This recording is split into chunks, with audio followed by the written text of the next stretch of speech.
Alright everyone, this is going to be an Otakemaru boss guide. We'll be running through general strategies for the boss and also looking at his moveset in depth. So let's just look at my gear real quick. I'm running a magic build, so I'm running the Tsukiyomi set. If you look at empowered on your magic, every time I attack an enemy, if I attack him enough, I can get my spell back, and that's probably like the core point of this build. Infinite magic basically. I have some pieces of the Susanoo set because I want like a Susanoo build for versatility as well, but I don't have enough gear for that yet. So you could say this is like a subpar build, to be honest. But the main themes of my gear is going to be Omeo Magic Power, Unscathed Omeo Magic. And on here you can see my fan has slot on Omeo Magic hit, which is fucking huge. Every time I hit an enemy with Omeo Magic, they'll get slowed down. I also got Mystic Dad for the Switchglaive, which is also very nice. And I'm running Genbu. It's the obvious choice for Omeo Magic build. I haven't done any of the DLCs yet, so I don't have any of the DLC Guardian Spirits. But Genbu is amazing, honestly. Otakemaru is going to be the only active skill that I actually use, because ironically he destroys himself.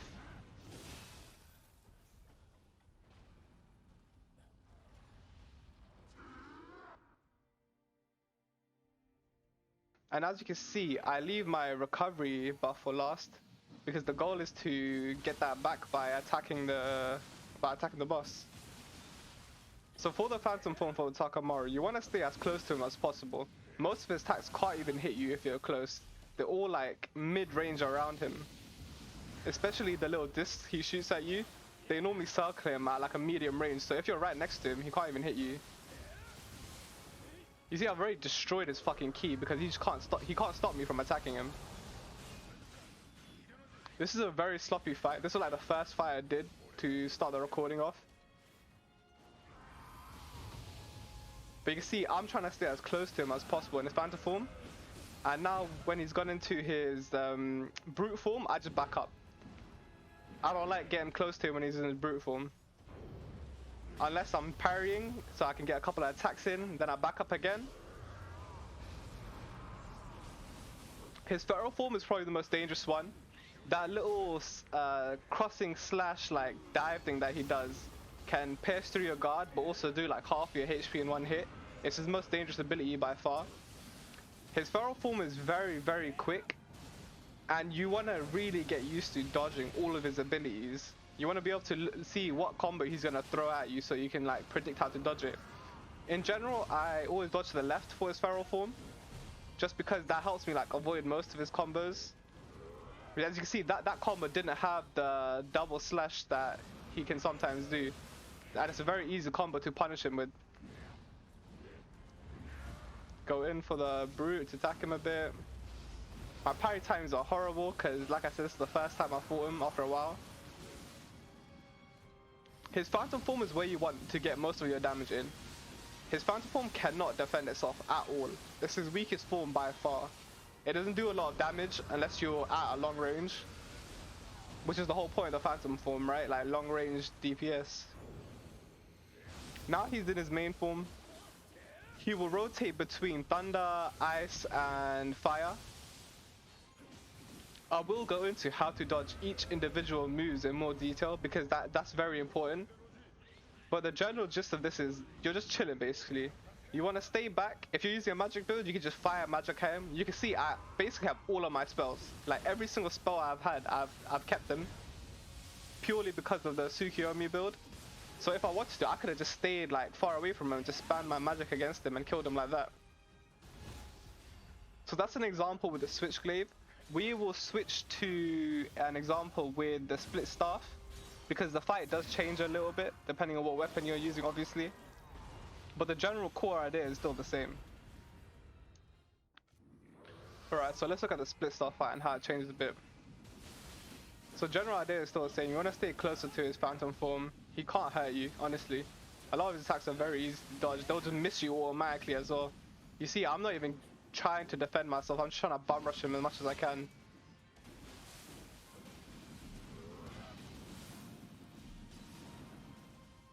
The main difficulty you might have with Otakemaru is the fact that he essentially is 3 different boss fights in one go. So you do need to learn the moveset for each individual form if you want to be able to beat him consistently. You have to. There's just no other way around that. if you really have trouble with feral form, you can just completely avoid it. Like, as soon as he transforms into his feral form, just stay back. Let him attack you, just keep focused on dodging. Eventually, he will transform back. I normally just do that for the brute form because I don't like it. I think it does too much damage too quickly. And he has like a very large swing radius. So dodging is more annoying as well. Like, I'd prefer the feral form, to be honest. Like, honestly. Because I fought the feral form so much in my early playthroughs that I just got used to it.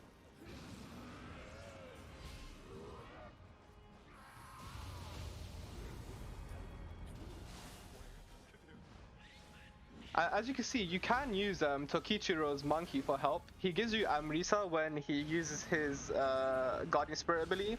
What that means is you can pretty much, you should yokai shift like pretty early in the fight, I would say. So that when your Guardian Spirit recharges, you can go hit one of those Amrita sources for more of your yokai shift back. It'll fill up like halfway, I think, if I remember correctly, but I don't bother with that here. I don't really need to. My damage is high enough to I can kill this guy very easily now. And it's not like I farmed a lot. This is me fighting him after I've done basically every mission in the Dream of the Nioh playthrough, so it's where you're meant to be, I'd say, for this point of the game. In his main form, I would say his lightning form is the most dangerous. As you see, I have electrified right now, a debuff, and it really does slow you down a lot, and it makes it much harder to dodge all of his other attacks. All you gotta do is be patient with your dodges, man. Like, especially if you're slowed down, you just have to wait for him to attack and just hope you time it right. Alright, I think that's enough for the actual boss fight itself. I think you understand how it works. I am going to go through all of his moves in detail now, one by one. Okay, so let's look at his moveset for his phantom form. That is his basic 3-hit combo. It's the most easy attack he does to punish. Just dodge to the side like that. You can block it, you can do whatever you want. This is the easiest attack he has in his arsenal. You can destroy him after he uses that. This is his other 3-hit combo. It is much more dangerous just because the disc can hit you multiple times. It's only dangerous if you're at mid-range to him.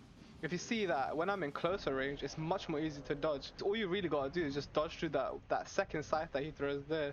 And then the third one can't even hit you because he always throws it straight. This is one of the first moves that he does that you can burst counter. It's very easy to counter, and you can block the first hit and then parry it right after you get hit once.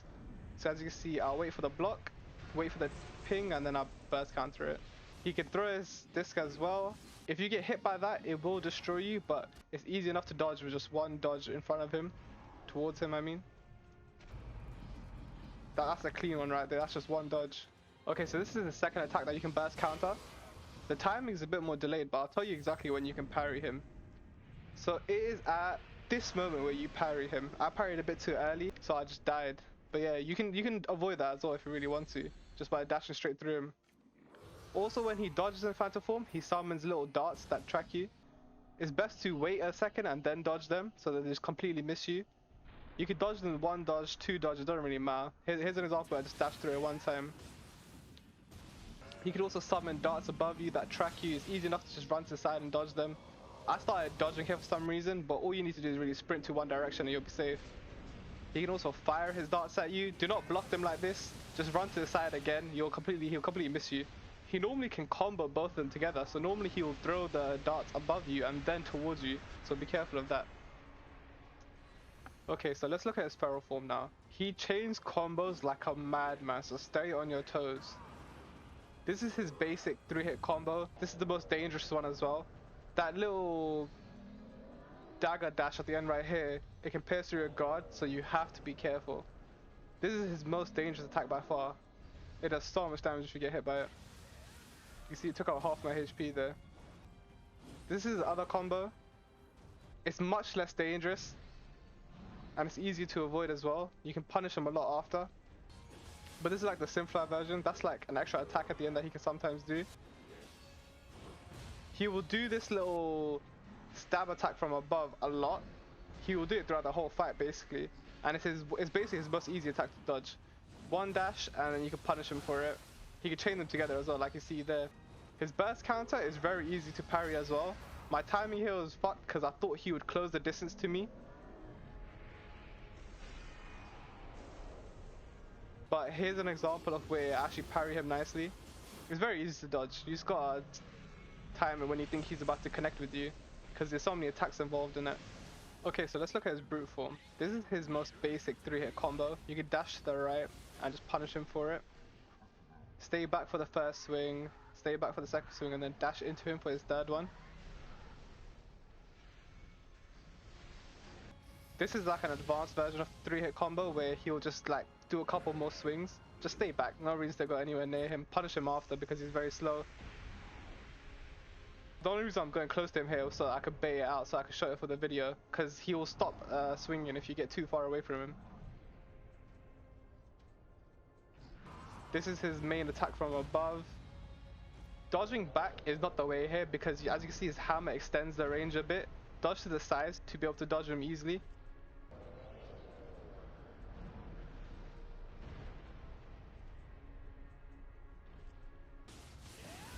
It's like a right up uppercut. I only seen it like a couple times, so just dodge to the left. It's not hard to avoid at all.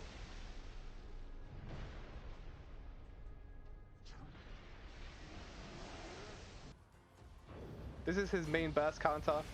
The main way I like to time this is by blocking the first hit. So you see I block this, bang, and then I parry the second swing. The hitbox is crazy on that. I shouldn't even have gotten that, to be honest. Yeah, this is a replay so you can see the timing back. You can just parry the first hit as well, but I sometimes fuck up the timing, so this is the best way to do it. Alright, so let's look at Otakemaru in his final form. He has a fire slash that he can do. For this attack, you want to dash once for his initial little dive attack at you. So here you're going to see one dash, and then double dash to dodge the slam at the end. Because if you do a double dash at the very start, then you won't be able to dash through the second attack. Here's the burst counter for his fire attack. I always miss this because it has a different timing than the ice one. But here's an example where I've actually hit it. And yeah, do with what you will with that information. This is ice, this is his main combo. That can kill you very easily. So to block this attack efficiently, what you want to do is block that third swing that he does. I'll show you here. So he'll summon these little ice things, they're fine, don't worry about it. Block that swing and then dodge right after. These attacks are very easy to dodge. This should never hit you. Don't try to block it, it will destroy your ki. Just dodge to the right. You can even run.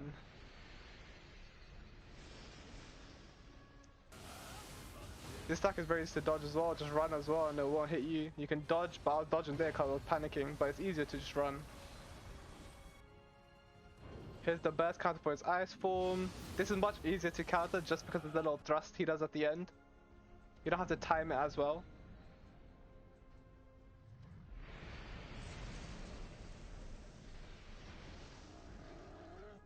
Alright, his lightning form is very annoying because you don't want to get electrified. Towards the attack, the first electrification is right around him, so you can dodge back once to avoid it. After that, dodge back into him because the area around him will be electrified instead, but not him himself. I'll show you the timing for that again just so you can see. The area around him isn't electrified after the second bit. There you go, and then you get free damage on him. This is probably the part where you get the most damage on him. I've never figured out how to dodge the electrification for this ability properly. I think the best I can do is just not get hit by the actual slash, but I always get electrified. This ability always jukes me out. Just be prepared for the uppercut and start dodging. I always dodge hella late because it always just confuses me. His burst counter in his lightning form, I don't even try to counter it. I just run towards him like this just to completely avoid it and get free damage. This is probably one of his most dangerous attacks. It can kill you very quickly. All you gotta just do is run. Like, it's not gonna hit you unless you get greedy and you try to bum rush him. Because the swords can sometimes start hitting you around him. Because they do kind of rotate a little bit. As you can see. So yeah, anyways, Otakemaru isn't really that hard of a fight. I mean, it's probably like one of the hardest fights in the game, to be honest. Like, pre-DLC.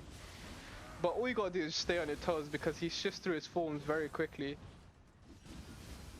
Just get used to all of his different forms and you'll be able to beat him very quickly. The main idea is that you need to find out where you can punish him with your weapon type. Because different weapons have different intervals where they can attack.